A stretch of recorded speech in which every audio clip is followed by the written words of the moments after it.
சனிக்கிழமை இந்த வீடியோவில் நீண்டகால முதலீட்டிற்கு இப்போதைக்கு வாங்குவதற்கு வாய்ப்புள்ள சிறந்த நிறுவனங்களை பற்றி பார்க்கலாம்.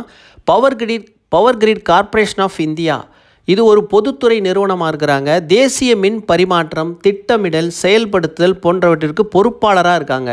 1989ஆம் ஆண்டு நிறுவப்பட்ட இந்த நிறுவனம் உயர் மின்னழுத்த EHV மற்றும் உயர் மின்னழுத்த HV மின்மாற்றி இணைப்புகள், துணை மின் நிலையங்கள் மற்றும் பிராந்திய மையங்களை நிர்வகித்து வர்றாங்க. நாடு முழுவதும் மின்சாரத்தை ஒருங்கிணைத்து கடத்துவதில் முக்கிய பங்கு வகிக்கிறாங்க. உலகத்தரம் வாய்ந்த ஒருங்கிணைந்த உலகளாவிய மின்மாற்றி நிறுவனமாக இருக்க வேண்டும் என்ற தொலைநோக்கு பார்வையோடு செயல்பட்டுட்டு வர்றாங்க. பவர் கிரிட் நிறுவனத்தோட ஃபைனான்சியல் பார்க்கலாம். சென்ற ஆண்டு ஆண்டுக்காண்டு 16,144 கோடி சென்ற ஆண்டு. இந்த ஆண்டு 15,248 கோடியாக 7% விழுந்திருக்கு. காலாண்டுகளுக்கு பார்க்கும்போது டிசம்பர் 2024 காலாண்டில் 3,819 கோடியாக இருந்திருக்கு. இந்த வருஷம் 2025 மார்ச் காலாண்டில் 4,092 கோடியாக அதிகரிச்சிருக்கு.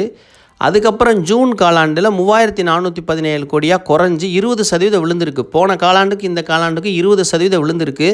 அதான் பங்கு விலை தொடர்ந்து இறங்கிக்கிட்டே வருது. அப்புறம் ஷேர் ஹோல்டிங் ப்ரமோட்டர் 51% வச்சுருக்கிறாங்க. ஃபாரின் இன்ஸ்டிடியூஷனல் 26%, மியூச்சுவல் ஃபண்டு 12% வச்சுருக்கிறாங்க. பப்ளிக்